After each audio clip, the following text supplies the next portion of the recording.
श्रवणमंगलम श्रीमदानंद गृह्णन्ति पुरिदाचिना।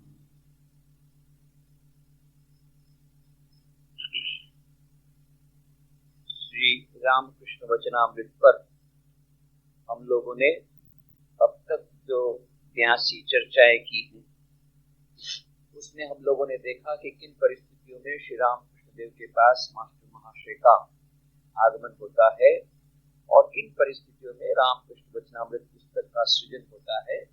इस प्रकार से यह पुस्तक आज लाखों लोगों के जीवन में नई शांति का, नए जीवन का आगमन कर रही है और उनके जीवन को विदार्थ कर रही है। इस बातें हमने कही थी। रामकृष्ण वचनामृत के प्रथम भाग के 35वें परिच्छेद की चर्चा चल रही थी। जबकि श्री रामकृष्ण देव पधारे थे पहले बलराम के मकान पर, वहां से गए वे अधर के मकान पर और वहां से आए हुए हैं रामचंद्र दत्त के मकान पर 2 जून 1883 ईस्वी, जहां पर की मुक्ति और भक्ति की बातें चल रही है। यहाँ के श्री रामकृष्ण देव गोपियों की भक्ति के बारे में जब बात चल रही है तो कथक, वहां पर कथा चल रही है, श्री कृष्ण भगवान की कथा चल रही है, वृंदावन की कथा चल रही है और पहले हरिश्चंद्र की कथा हुई। फिर कथक कहने लगे जब उद्धव वृंदावन आए, गोपियां और ग्वाल बाल उनके दर्शन के लिए व्याकुल और दौड़कर उनके पास गए। सभी पूछने लगे श्री कृष्ण कैसे हैं, क्या वे हम लोगों को भूल गए, क्या वे कभी हम लोगों का स्मरण करते हैं। यह कहकर कोई रोने लगा, कोई उन्हें साथ ले वृंदावन के अनेक स्थानों को दिखलाने और कहने लगा, इस स्थान में श्री कृष्ण ने गोवर्धन धारण किया था, यहाँ पर धेनुकासुर और वहां पर शकटासुर का वध किया था, इस मैदान में गौओं को चराते थे, इसी यमुना के तट पर भी विहार करते थे, यहाँ पर ग्वाल बालों से पीड़ा करते थे, इस कुंज में गोपियों के साथ वार्तालाप करते थे। उद्धव बोले, आप लोग कृष्ण के लिए इतने व्याकुल क्यों हो रहे हैं? वे तो सर्वभूतों में व्याप्त हैं, वे साक्षात नारायण हैं, उनके सिवा और कुछ नहीं है। गोपियों ने कहा, हम ये सब नहीं समझ सकती, लिखना पढ़ना हमें नहीं मालूम, हम तो केवल अपने वृंदावन बिहारी कृष्ण को जानती हैं जो यहाँ बहुत कुछ लीला कर गए थे। उद्धव फिर बोले, वे साक्षात नारायण हैं, उनकी चिंता करने से पूरा संसार में नहीं आना पड़ता, जीव मुक्त हो जाता है। गोपियों ने कहा, हम मुक्ति आदि ये सब बातें नहीं समझती, हम तो अपने प्राण वल्लभ कृष्ण को देखना चाहते। बहुत सुंदर एक भजन भी है, वहां पर गोपियों को कहा उद्धव जी ने, और तब कहा कि तुम हृदय में, तुम्हारे हृदय, हरेक हृदय में भगवान बैठे हुए हैं, तुम ध्यान करो, अपने मन से ध्यान करो तो वृंदावन बिहारी तुमको हृदय में ही मिल जाएंगे। और बहुत सुंदर भजन है, उद्धो मन होत ना 10-20, ये जो मन है ना वो एक ही है, एक ही मन रहता है, 10-20 मन नहीं रहता। वो मन तो श्री कृष्ण के चरणों में लुट गया है। अब दूसरा मन कहां से लाए जिसमें तुम बोल रहे हो कि इस प्रकार से हम हृदय में उसकी मूर्ति का ध्यान करें, वो हमसे नहीं होगा। श्री रामकृष्ण ये सब ध्यान से सुनते रहे, भाव में मग्न हो बोले, गोपियों का कहना सत्य है। यह कहकर वे अपने मधुर कंठ से गाने लगे, जो गीत हम लोगों ने अभी जिस पर ध्यान किया, आमी मुखी दीते कातर रोए, शुद्धा भक्ति दीते कातर होई। ये रामकृष्ण ने जब गाया होगा तब क्या वातावरण होगा हम लोग समझ नहीं पाते, पर रामकृष्ण अपने मधुर कंठ से यही गीत जो अभी हमने सुना उसको गाने लग गए। अभी भी हमको इतना अच्छा लग रहा है, तो रामकृष्ण के मधुर कंठ से जब सुना होगा तो उनको कितना अच्छा लगा होगा यही गीत। और ये जितने गीत बनाए गए हैं, इसकी 6 कैसेट बनाई गई। रामकृष्ण वचनामृत पुस्तक जो बंगला में है, रामकृष्ण कथामृत उसका ओरिजिनल नाम है। हिंदी में सूर्यकांत त्रिपाठी निराला जी ने उसका अनुवाद रामकृष्ण वचनामृत के रूप में किया है। गुजराती में इसका नाम रामकृष्ण कथामृत है, अंग्रेजी गॉस्पेल ऑफ श्री रामकृष्ण। तो ये रामकृष्ण कथामृत जो बंगला पुस्तक में जितने भी गाने आते हैं उसमें से चुने हुए कुछ गीतों को इन्होंने हमारे वहां से कैसेट पर बनाया गया, उसकी भी सीडी भी बन गई और बहुत उसके ऊपर बहुत परिश्रम किया गया, कई वर्ष लगते। क्यों? हम लोग चाहते थे कि वो भजन जिस प्रकार रामकृष्ण देव गाया करते थे या वो सुना करते थे, जिस सुर में और जिस प्रकार से उसी प्रकार की स्टाइल रखी जाए। तो ये कैसे होगा? क्योंकि ये कैसेट का जमाना तो अभी आया, सभी लोगों ने कहा कैसेट निकालिए, तो सब लोग भजन सुनेंगे। जो भजन रामकृष्ण गाया करते थे कथामृत में है, भजन पूरा दिया हुआ है, पर कैसे गाते वो तो पता नहीं है। और कोई गा के जब सुनाए तो हम उस वातावरण में पहुंच जाते हैं। जैसे अभी आज हम पहुंच गए दक्षिणेश्वर में, भैया यहाँ पर अभी रामचंद्र दत्त के यहाँ उद्धव लीला का प्रसंग चल रहा है और राम खुद गाने लग गए। यही गाना जो अभी हमने सुना, उसमें अलग ही उसका प्रभाव पड़ता है। तब हमारे जो अत्यंत वरिष्ठ सन्यासी हैं, जिनकी उम्र 75 साल 80 साल है, कुछ बचे हुए हैं, उन लोगों ने डायरेक्ट डिसाइपल्स जो रामकृष्ण के साक्षात शिष्य थे, उनके पास से सुना था कि किस प्रकार से रामकृष्ण गाया करते। तो उनके पास से बैठ करके अभी के जो हमारे गायक लोग हैं जिन्होंने ये सब गाया, वो बैठ करके सुनाए और बहुत सारी बैठक हुई, तो हाँ इस प्रकार से गाया करते। ये बाद में जो कैसेट बनाई गई वो भी फिर से वरिष्ठ सन्यासियों को सुनाई गई। ये ठीक है? तो बोले नहीं, ये तो राग वो सुर में, ये स्वामी ठाकुर राम इस सुर में नहीं गाया करते, फिर उसको बदल दिया। ऐसा करके रिसर्च करके ये 6 कैसेट निकाल गई, सॉन्ग्स फ्रॉम कथामृता। फर्स्ट पार्ट, ये सेकंड पार्ट में से भी हम लोगों ने जो सुना, थर्ड पार्ट, फोर्थ पार्ट में आधे हिंदी भजन है, आधे बंगला है, बाकी सब में बंगला भजन। तो ये गीत श्री रामकृष्ण देव अभी जब ने सुना, वो रामकृष्ण देव गाने लग गए, आमी मुक्ति दीते कातर नोय शुद्धा, आमी मुक्ति दीते कातर नोय शुद्धा भक्ति दीते कातर। मुक्ति देने के लिए मैं उतना कातर नहीं होता हूँ, मुक्ति दे देता हूँ किसी किसी को, शुद्धा भक्ति किसी को नहीं देता। ये तो बहुत विरल बात। भक्ति तो सबको आ जाती, पर शुद्धा भक्ति, निष्काम भक्ति, जिसकी बात हमने पिछले में कही विस्तार से, श्रीमद् भागवत के पंचम पुरुषार्थ की बात थी, 4 पुरुषार्थ की बातें सभी शास्त्रों में आती है, धर्म अर्थ काम और मोक्ष।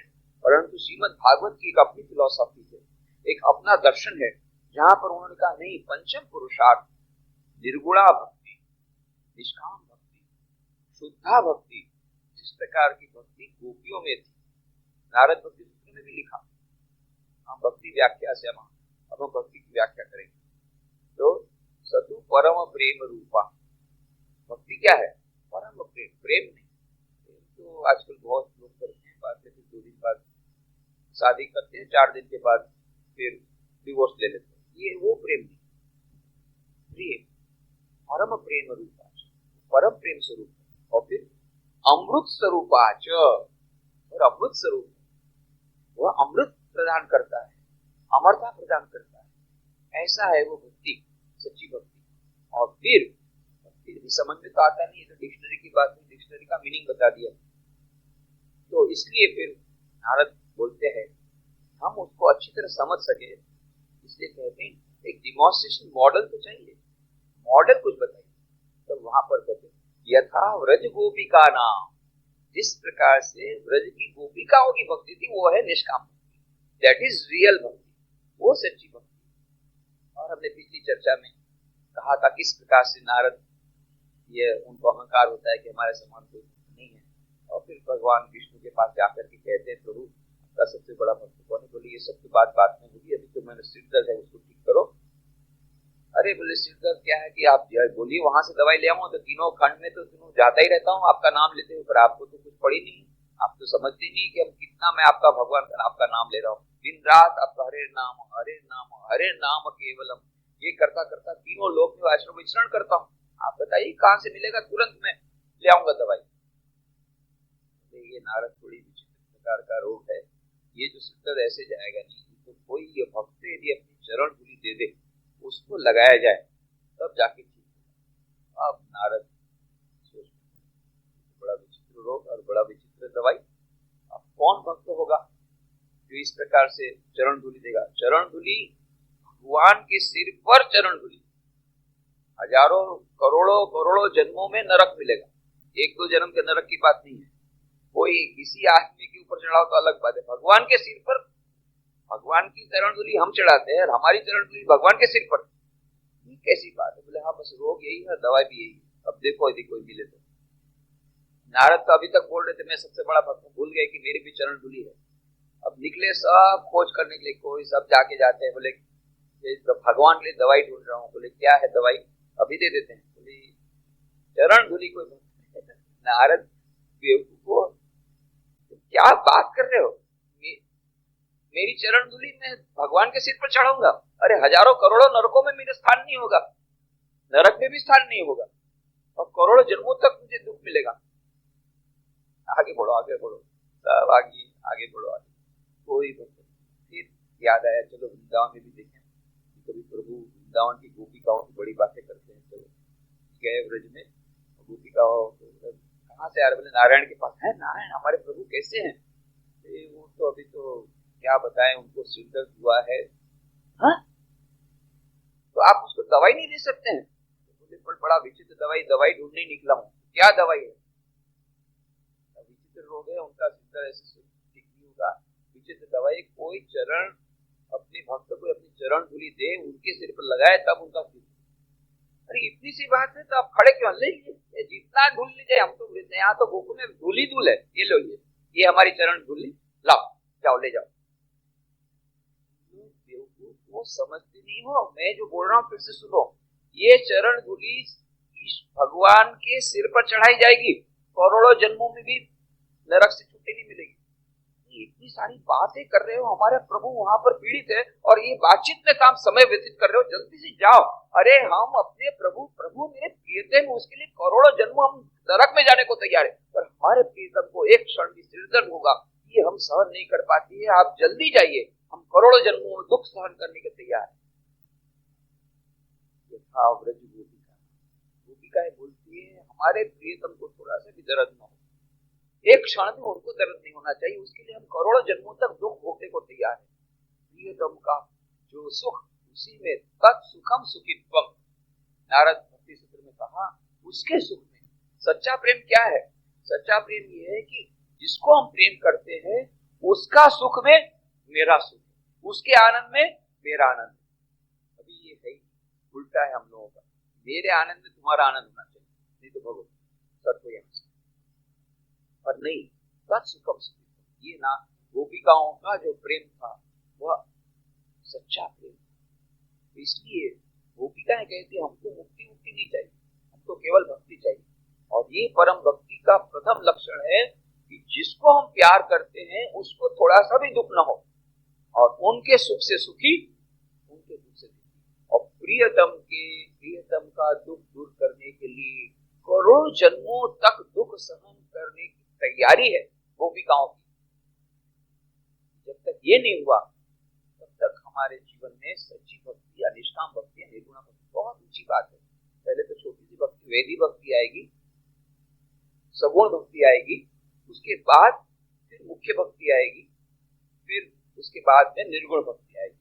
तो अभी तो बहुत देर है हम लोगों के लिए, परंतु धीरे धीरे हम लोग प्रारंभ कर सकते हैं। पर जाना कहाँ है हमको पता पड़ेगी। हमारा जो लक्ष्य है उस निर्गुणा भक्ति को प्राप्त करना, यथा व्रज गोपिका नाम।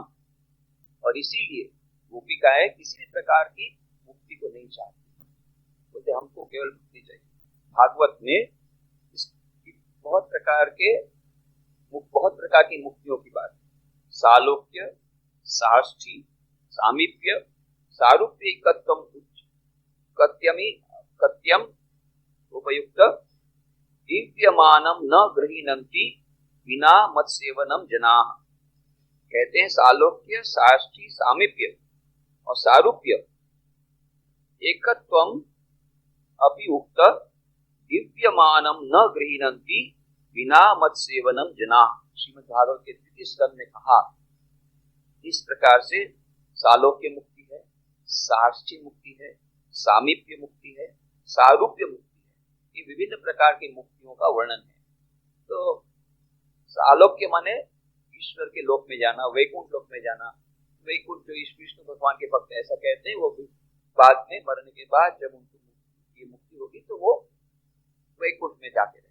शिव जी के जो भक्त रहेंगे वो जाकर कैलाश में रहेंगे। तो ये विभिन्न लोक है, उस लोक में जाना मतलब वो सालोक्य मुक्ति। फिर सामीप्य मुक्ति, उनके समीप रहना। सारूप्य मुक्ति, उनके साथ एक हो जाना, ऐसे विभिन्न प्रकार की मुक्तियां हैं, परंतु मुक्तियां कहती हमको कोई प्रकार की मुक्ति नहीं चाहिए, हमको केवल मुक्ति चाहिए। जो सच्चे भक्त रहते हैं, नरसिंह मेहता भी कहते हैं, हरिना जन्म तो मुक्ति न मांगे, मांगे जन्मों जन्म अवतार रे। ये नरसिंह मेहता की जो भक्ति है, मीराबाई की जो भक्ति है, गोपिकाओं की जो भक्ति है, ये है हम मुक्ति नहीं चाहते, हम तो भक्ति चाहते हैं। उसी को भक्त लोग कहते हैं कि हम शक्कर के साथ एक होना नहीं चाहते, हम तो शक्कर का स्वाद लेना चाहते हैं। शक्कर के साथ एक हो गए तो साथ हम अलग रहेंगे, शक्कर अलग रहेगी। ब्रह्म के साथ ब्रह्मविद ब्रह्म ही व भवति, हमको ये नहीं चाहिए। हम तो उनके साथ, ईश्वर के साथ मिलना नहीं चाहते हैं, हम चाहते हैं ईश्वर का आस्वाद लेना, ईश्वर का स्वाद लेना, शक्कर का स्वाद लेना, शक्कर के साथ मिल नहीं जाना चाहते। तो सागर के साथ हम मिलना नहीं चाहते, उस प्रेम के सागर से मिलना नहीं चाहते, उसमें घुल मिलना नहीं चाहते, उसका आस्वाद लेना चाहते। ये है सच्चे भक्त का एक लक्षण। तो सच्चे भक्त कहते हैं हमें मुक्ति नहीं चाहिए, हमें केवल भक्ति चाहिए। भगवान कहते हैं नहीं, मुक्ति ले लो, भक्ति ले लो, भक्ति ले लो, मुक्ति ले लो। तुमको जो इस प्रकार की मुक्ति चाहिए, बहुत तुमने तपस्या की, इतने करोड़ों जन्मों से तुम भगवान का मेरा नाम ले रहे हो, ये कर रहे हो, ध्यान कर रहे हो, उपासना कर रहे हो, पूजा पाठ कर रहे हो, बहुत ठीक है, जाओ मुक्ति दे दो। नहीं, तुमको भक्ति चाहिए, वो नहीं मिलेगा, वो नहीं मिलेगा। भक्ति चाहिए, मुक्ति चाहिए तो ले लो। मैं मुक्ति देने में कातर नहीं होता, आमी मुक्ति दीते कातर नोय, पर शुद्धा भक्ति दीते कातर होई। मुक्ति देने में कातर नहीं होता, पर शुद्धा भक्ति देने में कातर होता हूं। जो शुद्धा भक्ति प्राप्त कर लेते हैं वे सबसे आगे हैं, क्योंकि फिर वो तो सबसे आगे बढ़ गए, वे पूज्य होकर त्रिलोक जयी होते हैं, तीनों लोक का जय कर लेते हैं जिनको शुद्धा भक्ति मिलती है। सुनो चंद्रावली, भक्ति की बात करता हूं, मुक्ति तो मिलती है, तो भक्ति कहां मिलती है? भक्ति के कारण मैं पाताल में बलि राजा का द्वारपाल होकर रहता हूं। श्रीमद् भागवत में कहानी आती है, इस प्रकार से बलि राजा का दान देना चाहते थे, उसके बाद में वामन रूप धारण करके आए ईश्वर खुद, और फिर से और उनके द्वारपाल हुए, उनको बचाने के लिए उनके द्वारपाल होकर के रहे, चौकीदार होकर के रहे ईश्वर। इसीलिए श्रीमद् भागवत ने कहा अहम भक्त पराधीन। बाकी सब जितने लोग हैं, जितने जीव हैं, वे ईश्वर के गुलाम हैं, और ईश्वर के गुलाम, वो स्वतंत्र नहीं। ईश्वर कहते मैं स्वतंत्र नहीं हूं, अहम भक्त पराधीन, मैं भी पराधीन। अरे हम लोग पराधीन है क्योंकि हम जीव हैं, और आप तो ईश्वर से ऊपर कौन? नहीं बोले हमारा भी एक मास्टर है, भक्त है, वो हमारा बॉस है। आप लोग हमको सलाम करते हैं, हम भक्त को सलाम करते हैं। भक्त जो सच्चे हैं, इसीलिए रामकृष्ण देव के साथ भक्तों की बात हो रही है। बोले सबसे बड़ी वस्तु कौन, सबसे बड़ी चीज कौन सी? बोले भक्त का हृदय सबसे बड़ी। क्यों? सारे विश्व के सबसे बड़े जो हैं, जितने हैं, वो सबसे बड़े हुए ईश्वर, और ईश्वर ये भक्त के हृदय में रहते हैं। उनका बैठक का नाम भक्त के हृदय में है, इसलिए भक्त सबसे बड़े हुए, भक्त का हृदय सबसे बड़ा हुआ, ईश्वर से भी बढ़कर। तो कहते हैं चंद्रावली, भक्ति की बात करता हूं, मुक्ति तो मिलती है, पर भक्ति कहां मिलती है? भक्ति के कारण मैं पाताल में बलि राजा का द्वारपाल होकर रहता हूं। शुद्धा भक्ति एक वृंदावन में है, जिसे गोप गोपी के सिवा दूसरा कोई नहीं जानता। भक्ति के कारण मैं नंद के भवन में उन्हें पिता जानकर उनके जूते सिर पर ले चलता। कन्हैया नंद गोपाल नंद के यहाँ आए हैं और लीला कर रहे हैं, पिताजी के जूते सिर पर लेते। ईश्वर स्वयं भक्त के जूते उठाते हैं। क्यों? हम भक्त पराधीन, मैं तो भक्त का गुलाम हूं, मैं भक्त के जूते उठाता हूं, मैं भक्त के द्वारपाल होकर रहता हूं। मैं जाकर के द्वारका में जाकर के हुंडी स्वीकार करता हूं नरसिंह मेहता को बचाने के लिए, और मीराबाई को जहर के प्याले से बचाने के लिए जाता हूं, और जब द्रौपदी पुकारती है तो उसकी साड़ी की चीर पुरता हूं। मेरा काम ही है गुलाम, मैं गुलाम हूं, भक्तों का गुलाम। मैं स्वाधीन नहीं हूं, मैं भी पराधीन हूं। अहम भक्त पराधीन हूं। श्रीमद् भागवत में बहुत सुंदर कहानी आती है। ये जो द्वारपाल की कहानी, बलि राजा की भी कहानी इस प्रकार से भक्त है। और भी कहानी है, राजा अम्बरीश की कहानी बहुत सुंदर है। तो राजा अम्बरीश बहुत बड़े भक्त थे, राजा थे, परंतु अत्यंत भक्तिमान, सारा दिन रात भगवान की पूजा करना, और बहुत ही गुणवान थे, और सबको बहुत अच्छी प्रजा को अच्छी तरह रखते थे, दान पुण्य करते थे, योग यज्ञ करते थे, और इस प्रकार से दिन रात ईश्वर की अनन्य भक्ति में दिन रात रत रहते थे। महान से महान भक्त अम्बरीश। और फिर राजा अम्बरीश ने 1 साल का महान व्रत किया, एक बहुत बड़ा व्रत किया, और उस व्रत के अंत में द्वादशी का व्रत किया। उसके बाद में अंतिम 3 दिन जब द्वादशी को बाकी था, तो 3 दिन पूरा उपवास, जल भी नहीं खाया, और पूरे साल भर तो उपवास किया, पर 3 दिन तो निर्जला उपवास किया, 3 दिन। और उसके बाद में फिर प्रजाजनों को बोल करके वो अपने उपवास को, उनका जो व्रत था वो पूरा जब होने जा रहा है, तब वो खाने के लिए बैठे। ये अभी पारणा करेंगे। जैसी पारणा शुरू होने वाला, उसी समय दुर्वासा मुनि आए। अब दुर्वासा मुनि आए, तो मुनि इतने बड़े मुनि आए, उनकी सेवा करनी पड़ेगी। तो ये प्रभु आप पहले ग्रहण कीजिए, फिर मैं। बोले ठीक है, पर मुझे तो पहले स्नान करना पड़ेगा, स्नान करके मैं आता हूँ, उसके बाद में हम लोग मैं ग्रहण करूँगा। वो तो गए स्नान करने, स्नान करके जैसे स्नान करने डुबकी लगाया, ईश्वर के ध्यान में मग्न हो गया। कितना समय हो गया पता नहीं पड़ा।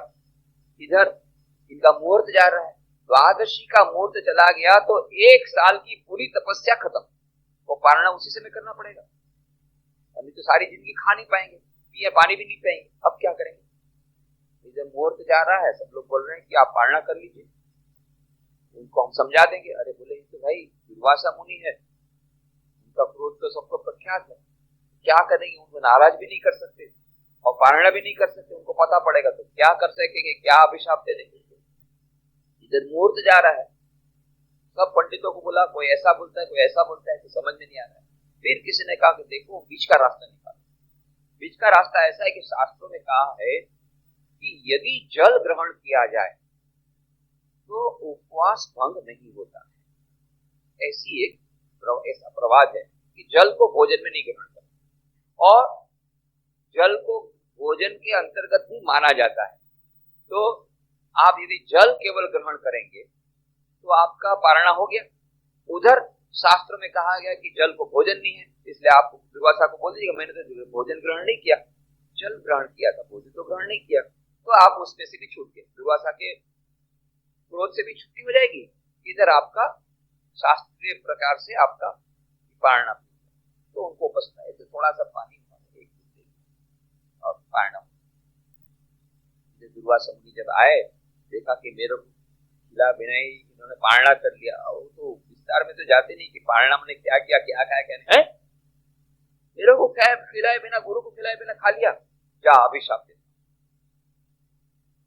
तो अभिशाप देने के लिए उन्होंने क्या किया, उन्होंने अपनी जटा में से एक बाल निकाल के ऐसा मंत्र करके ऐसा फेंका, उसमें कालिका प्रकट, दैत्या राक्षसी, कालिका नाम की राक्षस वो प्रकट, और वो इसको मारने के लिए दौड़ी राजा अम्बरीश को। राजा अम्बरीश तो स्तुति करने लग गए, हे प्रभु मुझे माफ कीजिए, हे प्रभु मुझे माफ कीजिए। इधर दुर्वासा मुनि को भी प्रणाम कर रहे हैं, वो दैत्य आई तो उसको भी प्रणाम। तो बड़े भक्त थे, वो किसी को कुछ नहीं, कोई आ गए, ठीक है ये प्रभु ठीक है, आने तो नाश करने, वो तो नाश, मेरा सर्वनाश हो जाएगा उसलिए तैयार है, परंतु भगवान से नहीं रहा गया। भगवान तो सब अंतर्यामी, सब देख रहे हैं, और भगवान ने सुदर्शन चक्र उनको पहले भेंट में दिया था, उनकी तपस्या से। वे आ जाए, इधर इधर चेयर है आगे। वो जो इन्होंने सुदर्शन चक्र भगवान ने उनको दे के रखा था, राजा अम्बरीश को। सुदर्शन चक्र विष्णु का चक्र, उसने देखा कि दैत्य आ रही है, तो वो अपने आप निकला, उनके भीतर में से निकला सुदर्शन चक्र, उनके पास जो था सुदर्शन चक्र अपने आप निकल करके एक क्षण में उस दैत्या का नाश कर दिया। दैत्या का नाश करके दुर्वासा की तरफ गया। अब दुर्वासा तो मुश्किल पड़े, भगवान का सुदर्शन चक्र उनके पीछे पड़ गया, दौड़े। दुर्वासा मुनि ये तो कुछ नहीं कर रहे, राजा अम्बरीश तो प्रणाम करके बैठे, उन्होंने कुछ नहीं किया, पर सुदर्शन चक्र पीछे पड़ा उनको मारने की, और भगे भगे भगे दौड़ दौड़ के कहां जाएंगे, जहां जाते वहीं सुदर्शन चक्र पीछे। सबको बोला भाई सुदर्शन चक्र, सुदर्शन चक्र विष्णु का कौन बचाएगा भाई। सब जगह गए, कुछ नहीं हुआ। जा करके फिर ब्रह्मा जी के पास बचाइए, बोले अब तो ये हो गया, अब सुदर्शन चक्र विष्णु का, अरे भगवान का सुदर्शन चक्र आप पीछे पड़ा है, तो आपकी हम कैसे रक्षा करेंगे।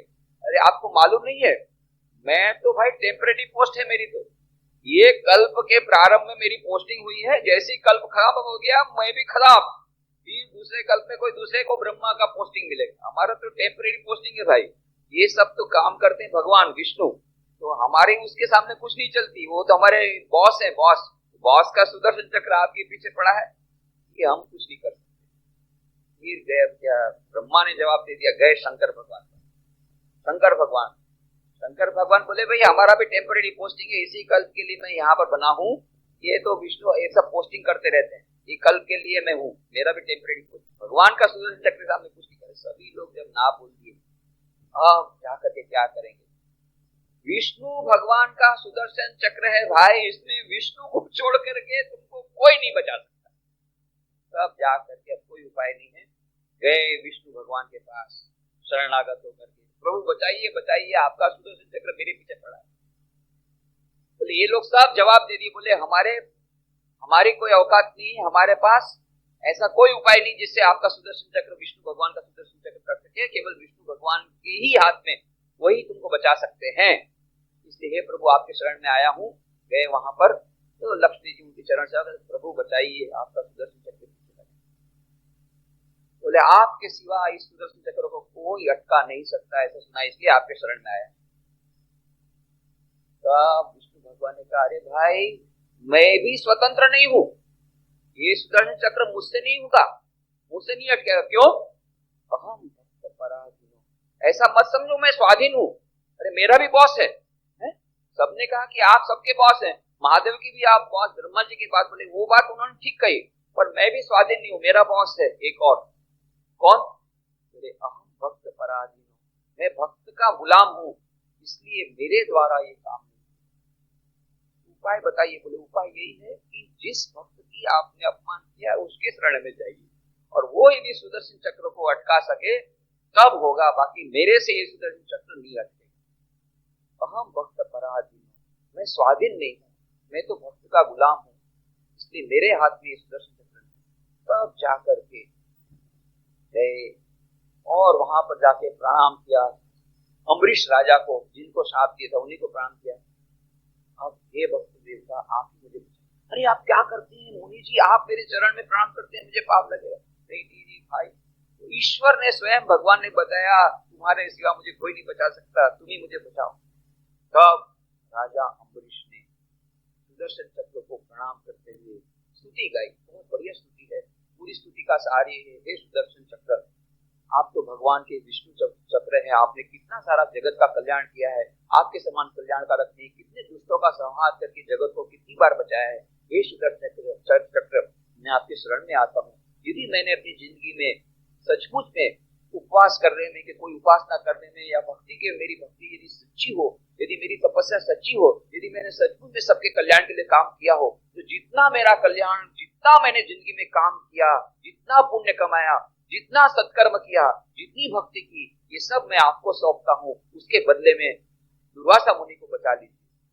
तब सुदर्शन चक्र वापस आता है और उनके चरणों में, तब दुर्वासा कहते आज मैंने खेल देखा कि भगवान के भक्त की क्या महिमा है, हर की मेरी गुलामी हो गई।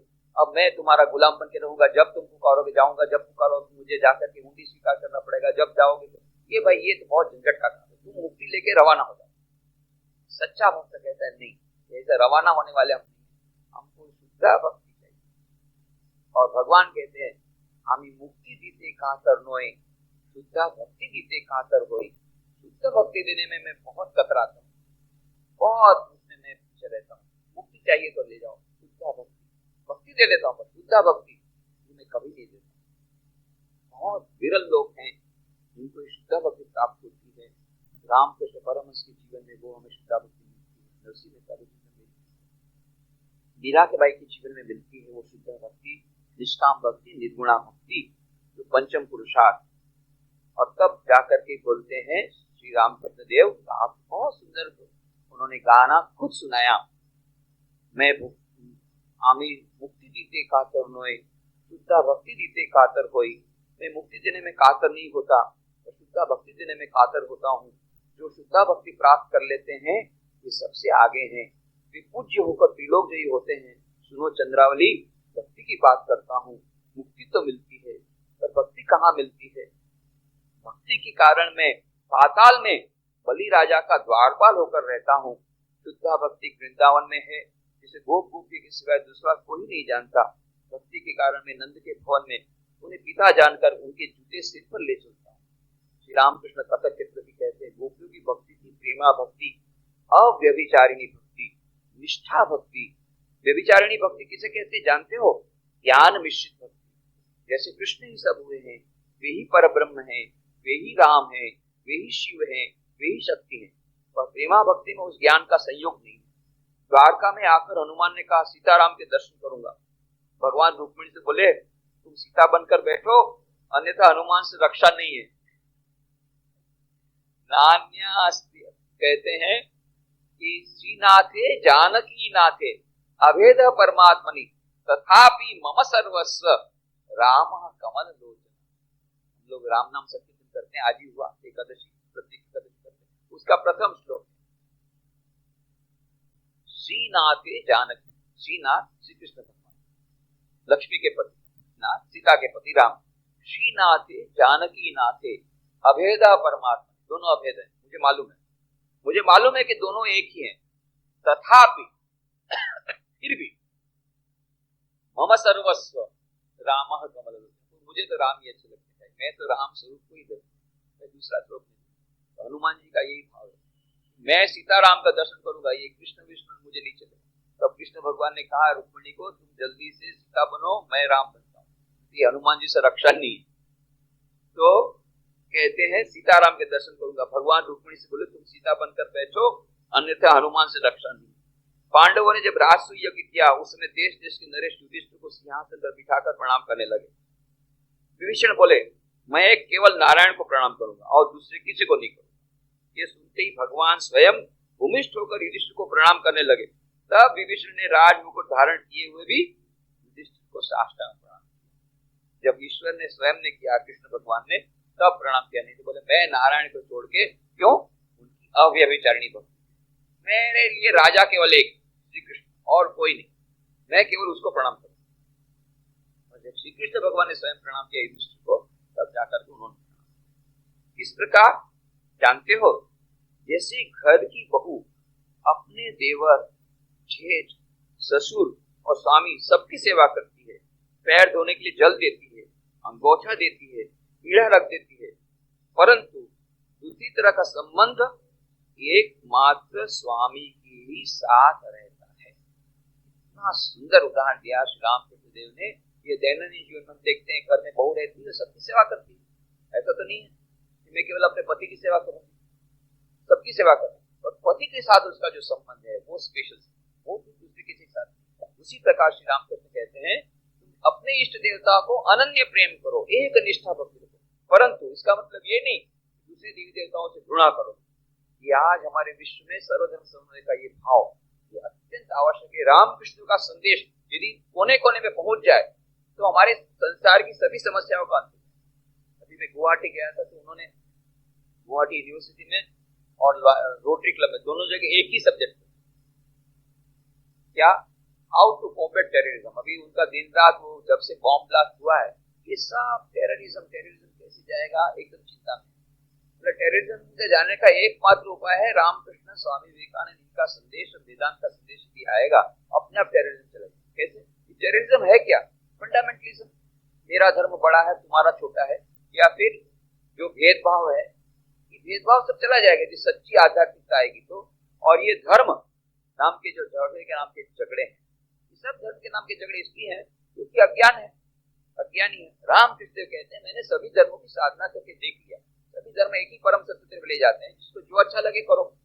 ये श्री रामकृष्ण देव ने अपारे युग में खुद एक्सपेरिमेंट के करके बताया, मुंह से बताया ऐसा नहीं, एक्सपेरिमेंट करके बताया। आज रामकृष्ण देव का जीवन जो लोग पढ़ लेंगे तब जाकर के उनमें, और उनका कितना सुंदर, बोले अपनी निष्ठा भक्ति तो रखो, ये नहीं कहा कि अपनी इष्ट निष्ठा की भक्ति, तुम यदि राम के भक्त हो तो राम को ही मानो, तुम यदि इस्लाम धर्म को मानते हो तो केवल अल्लाह को ही मानो, तुम क्रिश्चियन हो तो केवल गॉड को ही मानो, तुम कृष्ण भगवान को मानते हो तो कृष्ण को ही मानो, अपने अपने इष्ट देवता के प्रति भक्ति रखो। परंतु इसका मतलब ये तो नहीं है कि दूसरे धर्मों से तुम घृणा करो। देवर को और ससुर को और सास को, ये जो बहू आती तो ऐसे नहीं कहते मैं अपने पति के साथ मेरा विवाह हुआ है, तुम्हारे साथ मेरा कोई कनेक्शन नहीं, जाओ, ऐसा तो नहीं बोलती है। उनकी भी सेवा करती है, उनको घृणा नहीं करती है, परंतु पति के साथ जैसा संबंध रखती है ऐसा दूसरे के साथ नहीं रखती, ये बात अलग। तो अपने इष्ट देवता के प्रति इष्ट निष्ठा तो होनी ही चाहिए, इष्ट निष्ठा बहुत आवश्यक। नहीं तो गंगा तेरे गंगादास और जमुना तेरे जमुनादास, ये कहने का मतलब नहीं रामकृष्ण देव का कि जब जो पार्टी का पावर आ गया उसने जाकर मिनिस्टर बनने के लिए तुरंत पार्टी चेंज कर दिया। ऐसे कुछ लोग रहते हैं कि जहाँ जिसका पावर है, जब अभी ये संप्रदाय का बहुत नाम हो रहा है, बहुत आरटी है, चलो उसके डिसाइपल बन जाओ। फिर बोला कि अभी उनका तो अभी ये थोड़ा सा कुछ हो रहा है, कोर्ट में केस वेस चलो, अच्छा चलो तो दूसरे का नाम हो रहा है तो वहां चलो अपना पार्टी चेंज करो। पार्टी चेंज करने वाला एक निष्ठा होनी चाहिए। गंगा तेरे गंगादास जमुना तेरे जमुनादास की बात श्री रामकृष्ण नहीं कही, उन्होंने सर्वधर्म समन्वय की बात कही का मतलब ही नहीं कि जब जो चाहे उसका ग्रहण करो, नहीं, अपने इष्ट के प्रति अवश्य निष्ठा रखो। इस प्रकार से नई बहू पति के साथ जैसा संबंध रखते हैं किसी के साथ नहीं करते, परंतु इसका मतलब ये दूसरों को सम्मान नहीं देंगे, दूसरे धर्मों को भी सम्मान देंगे, अपने इष्ट देव के प्रति अक्षुण भक्ति रखते हुए, एक निष्ठा भक्ति रखते हुए भी अन्य धर्मों के प्रति हम श्रद्धावान हो सकते हैं, क्यों? हमारे इष्ट देवता ही ईश्वर का दूसरा उदाहरण किए। ये श्री रामकृष्ण ने आज जो प्लूरलिटी ऑफ रिलीजन्स, धर्म की विविधता की जो समस्या दी है, उसका समाधान श्री रामकृष्ण देव ने आज से 100 साल पहले दे दिया, और हमने उसको स्वीकार नहीं किया है। हमने तो रामकृष्ण के बारे में जानते हैं, न उनका प्रचार प्रसार हुआ, उनके जीवन का जितना होना चाहिए, उसके कारण जितनी समस्याएं हैं। इस प्रेमा भक्ति में दो चीजें हैं, अहमता और ममता। यशोदा सोचती थी गोपाल को मैं न देखूंगी और कौन देखेगा, मेरे देखभाल न करने पर उसे रोग व्याधि हो सकती है। ये यशोदा भूल गई कि साक्षात ईश्वर है। यशोदा नहीं जानती थी कृष्ण स्वयं भगवान है। और ममता, एक तो अहमता, दूसरा है ममता, मेरा कृष्ण, मेरा गोपाल। उद्धव बोले माँ तुम्हारे कृष्ण साक्षात नारायण हैं, वे संसार के चिंतामणि हैं, ये सामान्य वस्तु नहीं है। यशोदा कहने लगी अरे तुम्हारे चिंतामणि कौन, मेरा गोपाल कैसा है मैं पूछती हूँ, तो चिंतामणि नहीं, मेरा गोपाल का बात बोलो। मेरा गोपाल कैसा है, मेरा मेरा अधिकार है, नहीं जिसको प्यार करता हूँ उसको अपना बोलता हूँ। मेरा गोपाल कैसा है ये बात करो, तुम्हारा गोपाल नहीं, मेरा गोपाल। तुम्हारे वो होंगे बहुत बड़े ईश्वर और ये सब होंगे, तुम्हारा रखो, मेरे गोपाल की पहले बात करो, मेरा गोपाल कैसा। तो यशोदा केवल गोपाल, एक निष्ठा बनी। गोपियों की निष्ठा कैसी थी? श्री रामकृष्ण कहते हैं मथुरा में द्वारपाल से अनुनय विनय कर वे सभा में आई। द्वारपाल उन लोगों को कृष्ण के पास ले गया। कृष्ण को देख गोपियां मुंह नीचा कर परस्पर कहने लगी पगड़ी बांधे राजवेश में कौन है, इसके साथ वार्तालाप करके क्या अंत में हम विचारी नहीं बनेंगी? हमारे मोहन मोर मुकुट पीताम्बरधारी प्राण वल्लभ कहाँ है? देखते हो मने वो प्राण वल्लभ जो मयूर मुकुटधारी कृष्ण वही हमारे असली है, ये दूसरे डुप्लीकेट है। यही भगवान ड्रेस बोले वो हमको नहीं, वो ही हमारे प्राण वल्लभ चाहिए, हम तो द्विचारी नहीं बनेंगे, अब ये विचारी नहीं बनेंगे, ये विचारी नहीं बनना है, एक ही पति, एक ही प्रेमास्पद, एक ही को प्यार करेगी, वो भी मयूर मुकुट वाला हमारा कन्हैया, ये हमको कन्हैया चाहिए। वही, अरे भाई वही कन्हैया है, अभी राजा बना है तो राज का तो मुकुट धारण करना पड़ेगा, वो राज मुकुट वाला हमको कृष्ण नहीं चाहिए, हमको हमारा वाला कृष्ण चाहिए, ओरिजिनल कृष्ण कन्हैया, ये हमको, ये एक निष्ठा भक्ति। तो देखते हो इन लोगों की निष्ठा कैसी है। वृंदावन का भाव ही दूसरा है। सुना है द्वारका की तरफ लोग पार्थ सखा श्री कृष्ण की पूजा करते हैं, वे राधा को नहीं मान चाहते। तो वहां पर बंगाल में चैतन्य महाप्रभु ने राधिका, जैसा हमने कहा था राधा का वहां पर बहुत चलन है, चैतन्य महाप्रभु ने खास तो राधा के प्रति राधा कृष्ण का मंदिर बनवाया, राधा कृष्ण की भक्ति की, कि राधा बंगाल में ज्यादा है। गुजरात में राधा अभी आई, नहीं है, पहले नहीं थी। ये पहले तो बाल कृष्ण जो श्रीमद वल्लभाचार्य का जो संप्रदाय है, जिसको पुष्टि मार्ग कहते हैं, उसमें बाल कृष्ण की पूजा होती है, छोटे कृष्ण भगवान, गोपाल रूप में सब लोग उसको नहलाते हैं, धुलाते हैं, उसको मिश्री देते हैं, मक्खन मिश्री देते हैं, और ये गोपाल की, ये श्री कृष्ण भगवान की बाल रूप में, बाल कृष्ण के रूप में पूजा होती है। अधरम मधुरम ये सब मुद्राष्टक करते हैं, ये है एक। दूसरा पार्थ सारथी श्री गीता में जिस प्रकार से श्री कृष्ण ने रूप धारण किया था पार्थ के सखा के रूप में, ये पूजा होती है। ये राधिका के रूप में कभी गुजरात में नहीं होती, जो बंगाल में 15वीं शताब्दी में चैतन्य महाप्रभु ने वह पूजा उन्होंने शुरू करवाई राधा कृष्ण की।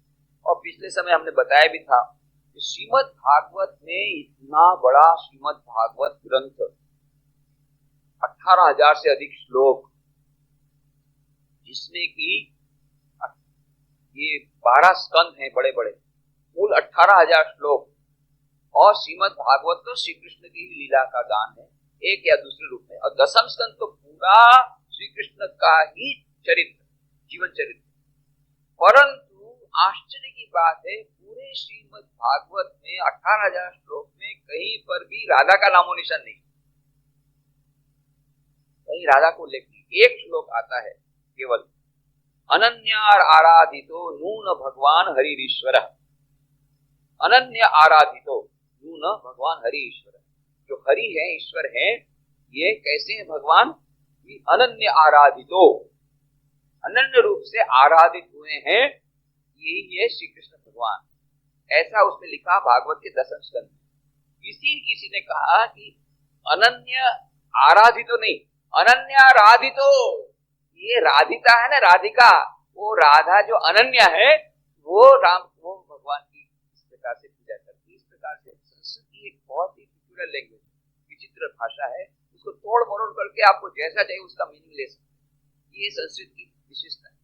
तो इसीलिए इतने सारे जो ग्रंथकार हुए, इतने सारे भाष्यकार हुए, अब वो उपनिषद पर या उपनिषद पर भाष्य लिखते हैं, उस भाष्य पर फिर दूसरा कोई टीका लिखता है, उस टीका पर फिर दूसरा कोई और इंटरप्रिटेशन करता है। क्यों? वो एक श्लोक के ऊपर अलग अलग उसका इंटरप्रेट करते हैं, उसको तोड़ते हैं, रस्व दीर्घ ऐसा करके बहुत सारे अर्थ निकाल देते। तो किसी ने अर्थ निकाला, ये देखो राधा की बात, अनन्या राधितो माने अनन्या राधा जो है, ये भगवान की यहाँ पर परिवेशन करती है। तो एक ही ये आधा श्लोक एक जगह अनन्या आराधित तो है, उसको राधा यदि गिनो तो एक बार राधा को उल्लेख ऐसा। हाँ, एक बार है जहाँ गोपिका गीतम की बात है, जहाँ पर रासलीला का वर्णन है। रासलीला में केवल इतना ही कहा गया रासलीला के वर्णन के समय कि शरद पूर्णिमा थी और इस प्रकार से श्री कृष्ण भगवान के पास, वो तो उस समय बालक स्वरूप में थे, यमुना के किनारे वे लीला करने लगे। गोपियां सब आई, अपना अपना सब छोड़ करके, किसी को शुद्ध नहीं है, वो बंसी की तान सुन करके आधी रात को नहीं जाना चाहिए, सब भूल गई और अपने अपने पति को, बच्चों को, गाय को, सबको छोड़ करके रात को आती यमुना किनारे रास करने के लिए। और उसमें ये कहा गया रास प्रकार से कर रहे थे, उसमें से ये विशेष गोपिका को श्री कृष्ण भगवान ने अपने साथ बुलाया और उसको अपने पास बैठाया। नाम नहीं है राधा का, कहीं नहीं, एक विशेष गोपिका, इतना लिखा है, विशिष्ट गोपिका इतना लिखा है। एक विशेष गोपिका को उन्होंने विशेष सम्मान दिया, प्रेम दिया, अपने पास बैठाया एक वृक्ष की डाल पर। बाकी गोपिकाओं के देख रही थी और उनको विशेष। अब ये जो गोपिका है, उसको लगा देखो मैं ईश्वर की विशेष प्रिय पात्र हूं, तो मुझे बैठा है, बाकी तो किसी को नहीं बैठा है। जहां अहंकार आया भगवान भगवान का ये कमाल है। कहते हैं प्रेम गली अति साकरी तामे दो न समाये, दो नहीं सकता। ये जो हृदय रूपी जो गली है बहुत सकरी है, सक्रिय है। बड़ौदा में आप जाइए, सिटी के एरिया में बहुत छोटी छोटी गली है, उससे भी गली एक ही आदमी जा सकते, दो जा ही नहीं सकते, दो जा ही नहीं सकते, वापस आना पड़ेगा, टर्न करके दूसरे का जब निकलेगा तब जा सकते। प्रेम गली अति साकरी, प्रेम गली अति सक्रिय है, उसमें या मैं रहेगा, हमारा अहंकार रहेगा, या ईश्वर रहेगा। तो ईश्वर ने जब देखा कि यहाँ अहंकार ने प्रवेश कर लिया है तो राम राम ईश्वर निकले। जहां देखा कि भक्त को अहंकार आया, श्री कृष्ण अंतर्धान हो गए और तब गोपियां व्याकुल होती है। और फिर ये बोले अरे तूने जो पता नहीं क्या तेरे साथ बैठ के क्या बात किया, तो भगवान को तूने क्या कहा होगा, तो भगवान अंतर्धान हो गए, तुझे भी लॉस मुझे भी लॉस, तो हमको भी लॉस हो गया। अरे बोले मैंने कुछ कहा ही नहीं, अभी तो बातचीत ही कुछ नहीं, उसके पहले अंतर्धान हो गए, तो कुछ तो गड़बड़ तुमने किया। हाँ ये है, मुझे थोड़ा सा ये लगा था कि भगवान मेरे हैं, मेरे पास ऐसे थोड़ा अहंकार आया, तो इसलिए भगवान अब गोपियां का रो रही है, ये कृष्ण नंदन आइए, तुम्हारे बिना हम व्याकुल हैं, आप अंतर्धान हो गए, हमको पता लगा, हमारा अहंकार अभी दूर हुआ, हम शरणागत हो रही हैं, आइए आइए। कृष्ण भगवान ये रो रही हैं, जाकर के वृक्षों से पूछ रही है, डालियों को पूछ रही है, अरे तुमने हमारे कन्हैया को देखा है, हमको ला दो, तुमने छुपाया है, ला दो ला दो, ये तुमने हमारे कन्हैया को देखा, किस तरफ गया जरा बताओ तो सही। अजी अभी अभी यहाँ था, कहाँ चला गया, कहाँ चला गया, कन्हैया कन्हैया। और रो रही है, रो रही है। उसी में ये श्लोक आता है, गोपी का गीत जो है पूरा रासलीला में, उसी में ये श्लोक आता है, तव कथामृतम तप्त जीवनम कवि भी ऋणितम कल्मषापहम श्रवण मंगलम श्रीमदादतम भुवि गृणन्ति पुरिदा जना। हे श्री कृष्ण भगवान, तुम्हारी जो कथा है, तुम्हारी बातचीत है, तव कथामृतम अमृत के समान। तप्त जीवन, जो तप्त जीव है उनके लिए वो अमृत के समान है। तव कथामृतम तप्त जीवन कवि भी ऋणितम, ऋषियों ने, महान महान लोगों ने उसका वर्णन किया है, उसकी प्रशंसा की है, उस बातों की, आपकी ईश्वर की बातों की। भुवि गृणन्ति तव कथामृतम तप्त जीवन कवि भी ऋणितम कल्मषापहम, और कल्मष का नाश करने वाली है, कल्मषापहम, कल्मष का नाश कर देती है, हमारे हृदय की कल्मष को दूर कर देती है, ऐसी आपकी अमृत नहीं करता है। श्रवण मंगलम, और अत्यंत मंगल, सुनने में बहुत मंगल, श्रवण मंगलम श्रीमदाद, इसका कोई अंत नहीं, अनंत नहीं। भुवि गृणन्ति पुरिदा, जो लोग इस कथा का पान करते हैं वे सचमुच धन्य हो गए, धन्य हो गए। ये गोपिकाएं कहती है। उसके बाद में जब इनके बहुत रोए, सब अहंकार भूल गया, तब श्री कृष्ण भगवान प्रकट होते हैं और फिर से गोपिकाएं लीला होती। पर मास्टर महाशय ने महेंद्रनाथ गुप्त में जब ये कथामृत लिखा तो प्रारंभ में यही श्लोक दे दिया, तव कथामृतम। क्यों? उन्होंने यही कहा कि हे रामकृष्ण, जिस प्रकार से कृष्ण की कथा, उसी प्रकार आपकी कथा भी अमृत हुई। कथा सुन करके मैं तो बच गया, वो तो निकले थे आत्महत्या के इरादे से मास्टर महाशय महेंद्रनाथ गुप्त मो। और कहा रामकृष्ण के पास मिलकर के इतनी अद्भुत शांति मिली, जीवन परिवर्तन हो गया और नया जीवन मिला। भौतिक रूप से नया जीवन मिला, आध्यात्मिक रूप से नया जीवन मिला, अमृत मिल गया, ये अमृतमय हो गए और एकदम अमरता को प्राप्त हो गए। और फिर मास्टर महाशय ने जो कथामृत पुस्तक लिखी, कितने लोगों, लाखों लाखों लोगों को आज तक 100 साल से अधिक में लाखों लोगों को उस अमृत का पान मिला, लाखों लोगों को नया जीवन मिला। उसकी पूरी कहानियां बताएंगे, कितने लोग आत्महत्या के इरादे से निकले थे, कथामृत पढ़ करके बच गए, कितने लोग जीवन में हार चुके थे, जीवन में अशांति थी, अद्भुत शांति मिली। उसकी चर्चा हमने प्रारंभ में की, किस प्रकार से कितने कितने केस एग्जाम्पल है, खुद हम जानते हैं कि जहाँ वो लोग एकदम आत्महत्या का इरादा पक्का कर लिया था और कथामृत पुस्तक पढ़ करके इतनी शांति मिली, आत्महत्या से बच गए। तो सचमुच में नया जीवन देता कथामृत। इसलिए जो कथामृत में, ये भागवत से जो गोपिका गीतम का जो श्लोक मास्टर मास्टर ने जो प्रारंभ में दिया वो अत्यंत उचित है, अत्यंत योग्य है। तो ये यहाँ पर कहा कि श्री कृष्ण वे वहां पर हम लोग बाद में राधा का यहाँ पर हमारे आया, हम पार्थ सारथी श्री कृष्ण और बाल कृष्ण की पूजा ही अधिक करते थे यहाँ गुजरात में। तो कहते हैं श्री रामकृष्ण द्वारका की तरफ के लोग पार्थ सका श्री कृष्ण की पूजा करते हैं, वे राधा को नहीं चाहते। भक्त पूछते हैं कौन श्रेष्ठ है, ज्ञान मिश्रित भक्ति या प्रेमा भक्ति, दोनों में कौन सी श्रेष्ठ है? श्री रामकृष्ण कहते हैं ईश्वर के प्रति एकांत अनुराग हुए बिना प्रेमा भक्ति का उदय नहीं होता, नहीं हो सकता। प्रेमा भक्ति मिलना कोई साधारण बात है, अंतिम बात। तो वो उच्चतर तो श्री रामकृष्ण ने मानो कह दिया, डायरेक्ट तो उत्तर नहीं दिया, प्रत्यक्ष तो उन्होंने उत्तर नहीं दिया, पर अप्रत्यक्ष से बता दिया। वो तो बहुत ऊंची बात, इसकी तो बात ही छोड़ो, प्रेमा भक्ति बहुत बड़ी बात। अनुराग हुए बिना, ईश्वर के प्रति एकांत अनुराग हुए बिना प्रेम भाव भक्ति का उदय नहीं होता। और ममत्व ज्ञान अर्थात भगवान मेरे अपने हैं, यह ज्ञान जब तक है यही प्रेमा भक्ति, मेरे अपने हैं भगवान, अपनापन है। फिर बहुत सुंदर कहानी बताते, तीन मित्र जंगल में जा रहे थे, सहसा एक बाघ सामने आ खड़ा हुआ। एक आदमी बोला भाई हम सब आज मरे। दूसरा आदमी बोला क्यों मरेंगे, क्यों, आओ ईश्वर का स्मरण करें। तीसरा आदमी बोला नहीं, ईश्वर को कष्ट देकर क्या होगा, आओ किसी पेड़ पर चढ़कर बैठे।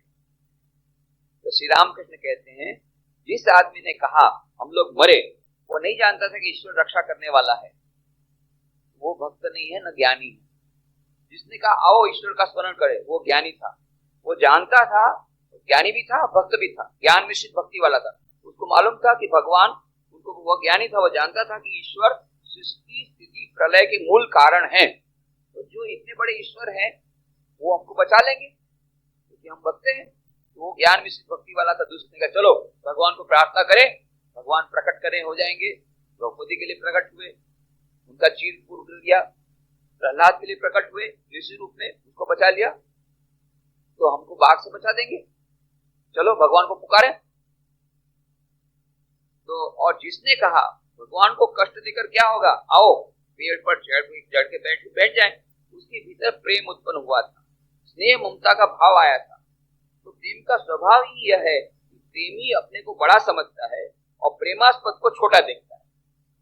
वह देखता है कहीं उसे कोई कष्ट न हो, उसकी यही इच्छा होती है कि जिससे प्रेम करे उसके पैर में कांटा भी न चुभे। स्वामी विवेकानंद कहते हैं, एक पत्र में लिखते हैं कि मेरे भक्त को, मेरे जो श्री रामकृष्ण के जो भक्त हैं, उनके भक्त को यदि कांटा भी चुभता है बहुत, श्री रामकृष्ण के भक्त हैं, श्री रामकृष्ण को इतना प्रेम करते हैं स्वामी विवेकानंद कि श्री रामकृष्ण को प्रेम पैर में कांटा चुभने से तो मुझे बहुत दर्द होता है, तो श्री रामकृष्ण के जो भक्त हैं उनके पैर में कांटा चुभने से भी मुझे बहुत दर्द होता है। इतना प्यार है श्री रामकृष्ण के प्रति। स्वामी विवेकानंद खुद लिखते हैं पत्र में, श्री रामकृष्ण के को एक कांटा भी चुभता है, मेरे दिल में उसको कांटा चुभता है।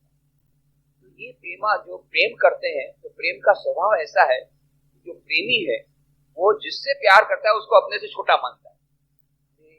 यशोदा भूल जाती है कि सारे जगत का मालिक है, अरे उसको खाना कौन देगा, उसको नहीं खिलाऊंगी तो फिर वो भूखा रह जाएगा, अरे वो सबको खिला रहा है, तुम क्या उसको खिलाओगे।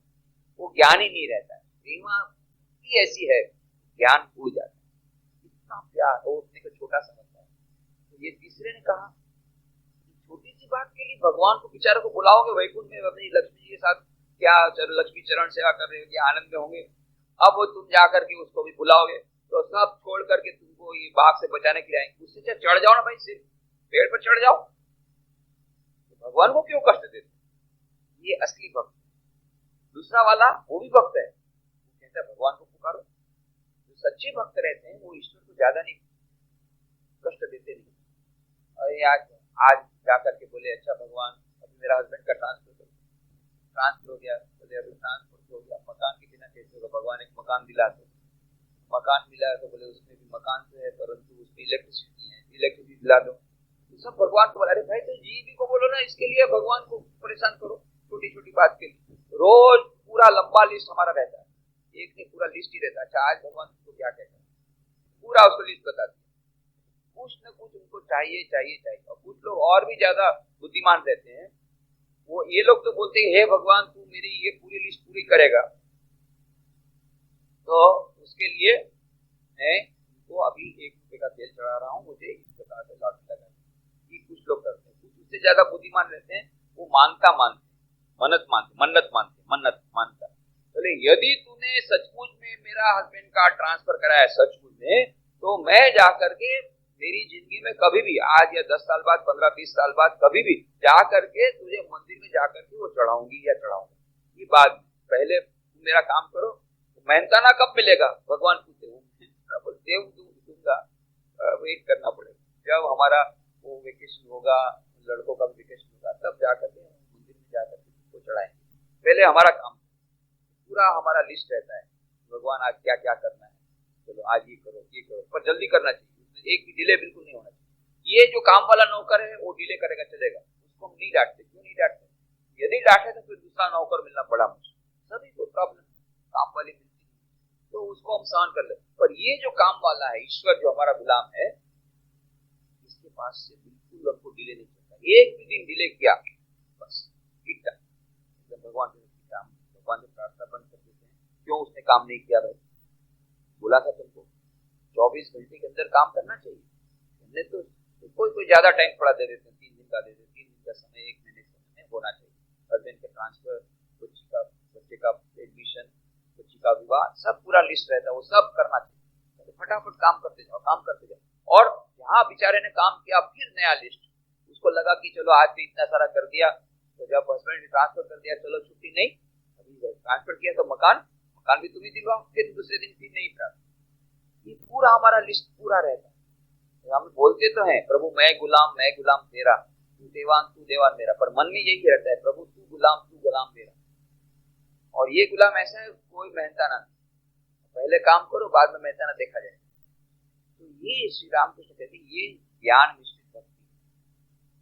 पर ये सच्ची भक्ति जहाँ हम भगवान से कुछ नहीं चाहते, भगवान को हम कष्ट देना नहीं चाहते। भगवान ये छोटी बात के लिए तुझे क्या कष्ट दूं, मैं पेड़ पे चढ़ जाता हूँ, हस्बैंड का ट्रांसफर करा तो मैं जाकर के बोल दूंगा वहां पर जाकर, उसके लिए भगवान तुझे तू अपना आज मक्खन मिश्री खा के तू आनंद कर, मक्खन मिश्री खा तू, मैं चाहता हूँ तेरा तू आनंद में रहे, ये छोटा छोटा काम तुझे नहीं करना।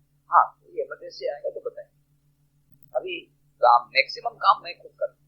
ये सच्चे भक्त जो रहते हैं वो कम से कम भगवान को कष्ट, और वे निष्काम, वे तो भक्ति केवल चाहते हैं। स्वामी विवेकानंद ने कहा माँ मुझे ज्ञान दो, भक्ति दो, विवेक दो, वैराग्य दो, और मुझे कुछ। तो कहते हैं श्री रामकृष्ण प्रेम का स्वभाव ये कि प्रेमी अपने को बड़ा समझता है, प्रेमा सबसे छोटा। वो देखता है कहीं उसे कोई कष्ट ना हो, उसकी यही इच्छा होती है कि जिससे प्रेम करे उसके पैर में कांटा भी न चुभे। श्री रामकृष्ण देव तथा भक्तों को ऊपर ले जाकर अनेक प्रकार के मिष्ठान आदि से राम बाबू ने उनकी सेवा की, भक्तों ने बड़े आनंद से प्रसाद पाया। ये हमारा परिच्छेद 35वां समाप्त हुआ। 36वें परिच्छेद में बहुत सुंदर नरेंद्र के साथ, स्वामी विवेकानंद के साथ जो प्रथम भेंट थी उसके बारे में सब बातें हैं। तो ये सब बातें हम लोग अगली चर्चा जो है अगले रविवार को करेंगे। आज यही